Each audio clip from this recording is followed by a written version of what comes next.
छठवां माता पिता कर्तव्य, ये भी बहुत इम्पोर्टेंट कर्तव्य है, जिसे हम बोलते हैं नामकरण। जब शिशु थोड़ा बड़ा होता है तब उस समय उसका नामकरण किया जाता है। नामकरण की कई प्रक्रिया होती है।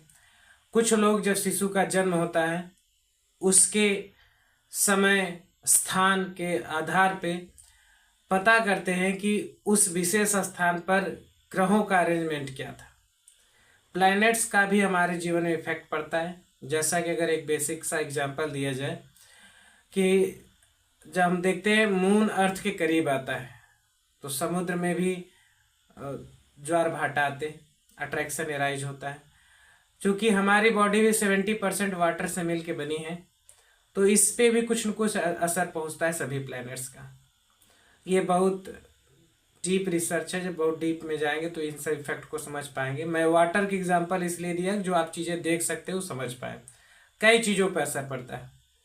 अब किस समय परिस्थिति स्थान पर कोई व्यक्ति जन्म लेता है, एक निपुण ज्योतिष को बुलाकर उसके अकॉर्डिंग उसका नामकरण करना चाहिए। उस नामकरण में ज्योतिषी ज़्यादातर एक ही शब्द देते हैं। इसके बाद वाले जो भी आपके शब्द जोड़ने होते हैं माता पिता स्वेच्छा से जोड़ सकते हैं। आज इन प्रक्रियाओं को कोई फॉलो नहीं करता। इसके लॉस क्या है मैं बताता हूँ। जैसे इमेजिन करो किसी व्यक्ति का नाम रखा जाए, मान लो राम।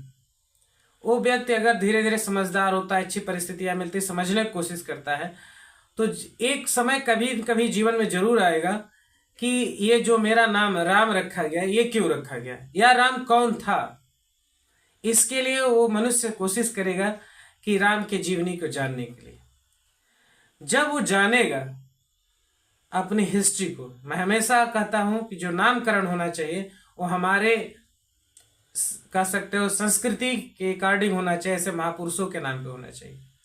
कुछ लोग अवॉइड भी करते हैं कि महापुरुषों का नाम नहीं रखना चाहिए, अपनी अपनी सोच है। मेरे हिसाब से नाम महापुरुषों के अकॉर्डिंग होना चाहिए, ताकि जब कभी भी एहसास हो तो इंसान जो नाम है उसके हिसाब से बनना चाहे।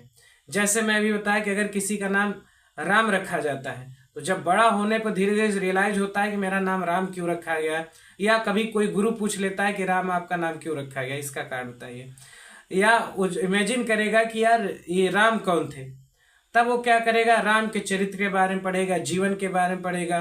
तो जितनी मोरल्स हैं राम के जीवन से रिलेटेड, जितने आइडियाज हैं, सिद्धांत हैं, ये सब चीजें उनसे सीखेगा तो उसका जीवन भी सुखमय होगा और एक आदर्श व्यक्तित्व का निर्माण करेगा।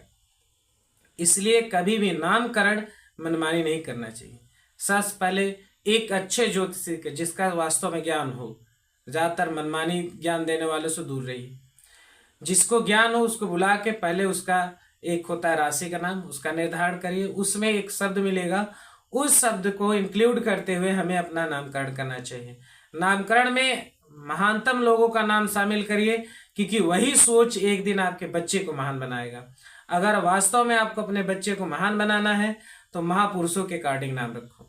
और कुछ नाम तो मैं ऐसे ही देखा हूं कि विदेशियों के हिसाब से रख देते हैं और मुझे हंसी आती है।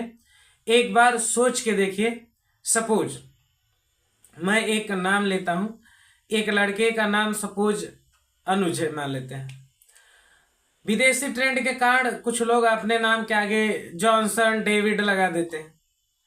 अब सोचो जहां अनुज के साथ उसका सरनेम लगना चाहिए, वंश का नाम, किस वंशावली से चला आ रहा है, वहां जब आप डेविड लिखते हैं तो उसका मतलब बच्चा बड़ा होगा तो क्या जानेगा, अपने वंश के स्ट्रेंथ को भी नहीं जानेगा, अपने वंश की महानता के बारे में नहीं जानेगा, ना वंश को महान बनाने की कोशिश करेगा।